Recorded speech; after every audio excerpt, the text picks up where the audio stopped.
আসসালামু আলাইকুম, সবাই কেমন আছেন? আলহামদুলিল্লাহ, আমরা সবাই ভালো আছি। প্রতিদিনের মতো আজকে একটি নতুন ভিডিও শুরু করতেছি। আজকের ভিডিওটা অবশ্য রাত্রে থেকে শুরু করলাম। এখানে সাফওয়ানের আব্বু 3টা তরমুজ নিয়ে আসছে। আজকে লাস্ট অফিস ছিল, অফিস থেকে আসার সময় সন্ধ্যায় 3টা তরমুজ নিয়ে আসছে, যা এখন বের করে নিচ্ছি। সন্ধ্যাবেলা আর কাজের ঝামেলায় বের করতে পারিনি। 3টা তরমুজ আনছে, একটা ননাসের বাসার দিবে আর আরেকটা দেবরের বাসার। এটা আমাদের জন্য আনছে। এটা কেটে নিয়ে আসছে, এই যে তরমুজটা এভাবে কেটে নিয়ে আসছে। এটা আমরা রাখবো আর একটা ননাসের বাসায় দিব, আর একটা হচ্ছে দেবরের বাসায় দিয়ে আসবে কালকে, আমরাও যেতে পারি। আর এই যে দেখেন তরমুজটা, মাশাআল্লাহ অনেক সুন্দর হয়েছে, লাল টুকটুকা তরমুজ। এবার আমাদের অনেকগুলা তরমুজ খাওয়া হয়েছে। এখন এটা 2 পিস করে ফ্রিজে রেখে দিব। আর তরমুজ কিন্তু ঠান্ডা হলে খুব মজা লাগে খেতে। আমরা কিন্তু ফ্রিজে ঠান্ডা করে তারপর তরমুজ খাই।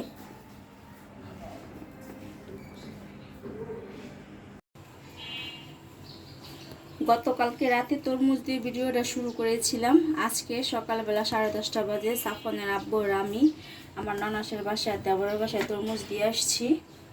বাচ্চাদেরকে রেখে গিয়েছিলাম, এসে বাসার কাজটা শেষ করে এখন বিকালবেলা রান্না করতে চলে আসছি। আজকে শেষ রোজা। সাফওয়ান বলতেছে আম্মু পোলাও খাবো, সাদা পোলাও রান্না করবে। এখানে চালটা আমি আগে থেকে ধুয়ে রেখে দিয়েছি। আর এখানে ইলিশ মাছ কেটে নিয়েছি, একটু হলুদ মরিচ দিয়ে মাখিয়ে রেখেছি। ইলিশ মাছ দো পেঁয়াজা করব। আর এখানে অল্প একটু করে মুরগির মাংস নিয়েছি, সাফওয়ানকে একটু মুরগির মাংস কোরমা করে দিব। এখন আমি মাছগুলো একটু ভেজে নিব।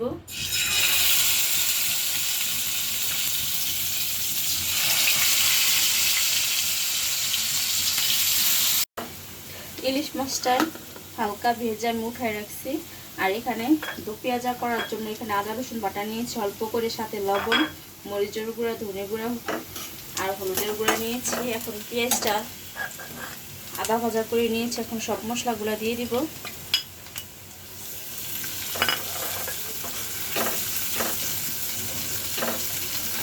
একটু পানি দিব।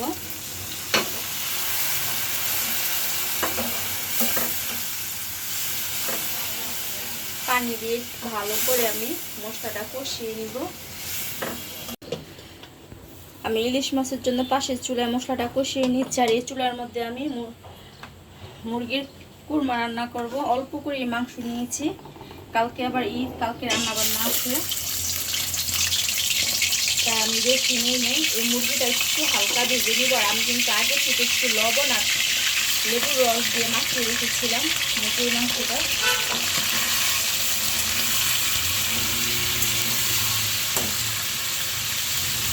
আমার সাফওয়ান আবার কোনো মাছ খেতে চায় না, মাছ খাওয়ার মধ্যে ইলিশ মাছটাও খায়, তারপর আজকে খেতে চাচ্ছে না, বলতেছে আম্মু আমাকে একটু দিনের মুরগির কোরমা করে দাও। তাই সাফওয়ানের জন্য অল্প করে মুরগির মাংসটা নিয়েছি। এটা একটু 2 থেকে 3 মিনিট ভেজে নিব। 2 থেকে 3 মিনিট ভেজে নিয়েছি। এখন গরম মশলা দিয়ে দিব।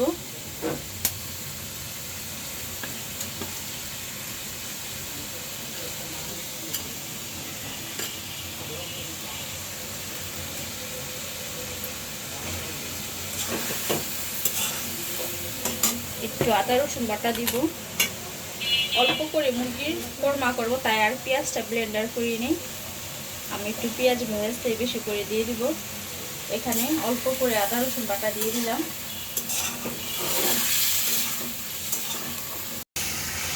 আদা রসুন বাটা দিয়ে বেশ কিছুক্ষণ ভেজে নিয়েছি। এখন অল্প করে আমি শুকনা মরিচের গুঁড়া দিব। আমি একটু শুকনা মরিচের গুঁড়া দিব, একবারে সাদা রাখবো না। এখন দিব ধনিয়া গুঁড়া, অল্প করে দিব।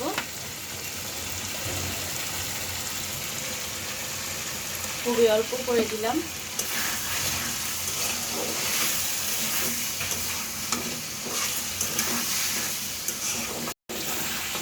এর মধ্যে আমি পানি দিয়ে দিব।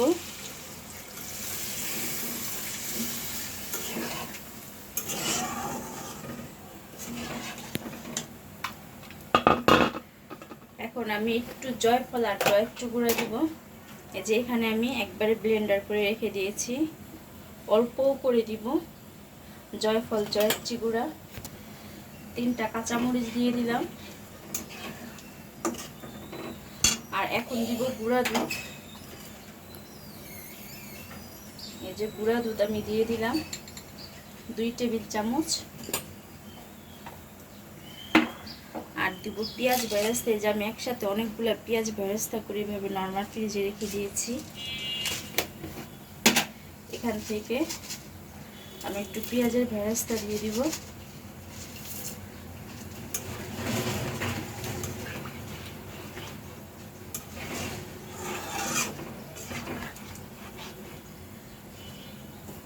এই যে বেশি সময় লাগবে না, 5 মিনিটের মধ্যে আমার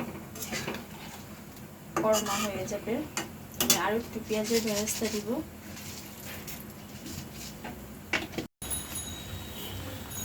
আমি এর মধ্যে 1 টেবিল চামচ চিনি দিয়ে দিব। আর আমি কিন্তু লবণ দিয়েছিলাম, লবণটা অবশ্য ভিডিও করা হয়নি। এখানে আমি কিন্তু স্বাদ মতো লবণও দিয়েছি।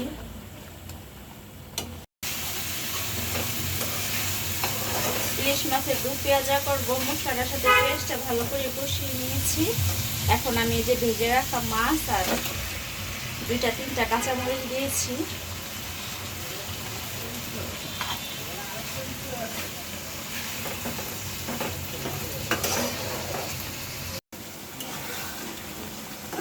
আমার কর্মা রান্নাটা হয়ে গেছে। আর এই যে পাশের চুলায় ইলিশ মাছের দু পেঁয়াজা এটাও হয়ে গেছে। এখন এগুলো সব বাটিতে বেড়ে রাখবো।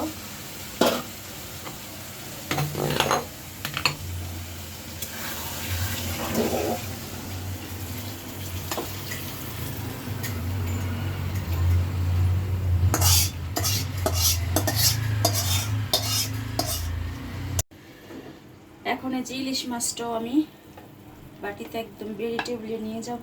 আর বাকি সবগুলো ইফতারের আগে সব দিয়ে ফেলবো। ইফতারির পর অনেক প্লেট বাসন জমা হয়, 1 ঘন্টা সময় লাগে প্লেট বাসনগুলো ধুইতে।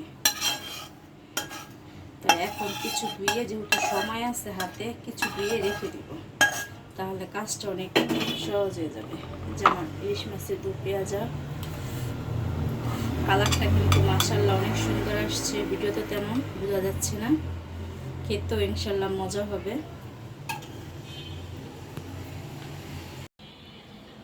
এখন আমি পোলাও রান্না করে নিব। পোলাও রান্না করার জন্য এখানে পরিমাণ মতো তেল দিয়ে দিব। আমি অল্প তেল দিব। পোলাওটা আজকে আমি শর্টকাটে বসাই দিব, যেটা বলে ফাঁকিবাজি করে পোলাওটা রান্না করে নিব। এখানে গরম মশলাগুলো দিয়ে দিলাম। গরম মশলাগুলো কিন্তু আগে থেকে ধুয়ে রেখেছি আমি। আর এখানে দিব অল্প করে আদা বাটা, দিব স্বাদ মতো লবণ। এখানে আমি পুরো 1 টেবিল চামচ লবণ দিয়েছি। এখন দিব পেঁয়াজ, অল্প করে পেঁয়াজ দিয়ে দিলাম। এখানে যে আগে থেকে ধুয়ে রাখা পোলাও চালটা দিয়ে দিব।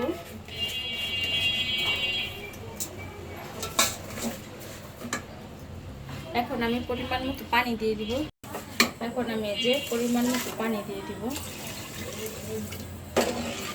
আমি কিন্তু চালটা আজকে ভেজে নিই নেই, এমনি শর্টকাটে বসাই দিলাম।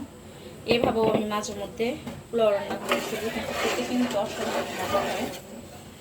এখন আমি এখানে কয়েকটা কাঁচামরিচ দিব। এখানে আমার পোলাও রান্না করা হয়ে গেছে। এই যে আমার পোলাওটা কিন্তু খুব সুন্দর ঝরঝরা হয়েছে। আর ও পাশে মেয়ে ইফতারি গুছাচ্ছে। আজকে শেষ সোজা আমাদের ইফতারিটা গুছিয়ে নিয়েছে। এখানে মেয়ে তরমুজের শরবত বানিয়ে নিয়েছে।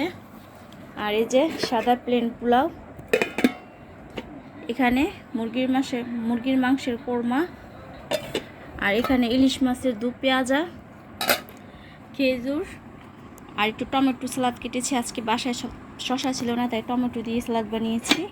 আর এখানে লেবু।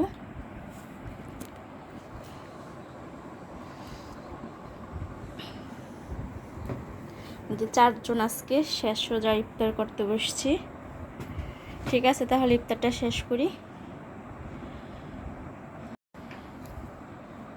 আজকের মতো ভিডিওটি এখানেই শেষ করব। সবাই ভালো থাকবেন, আমাদের জন্য দোয়া করবেন। আল্লাহ হাফেজ, আর সবাইকে ঈদ মুবারক।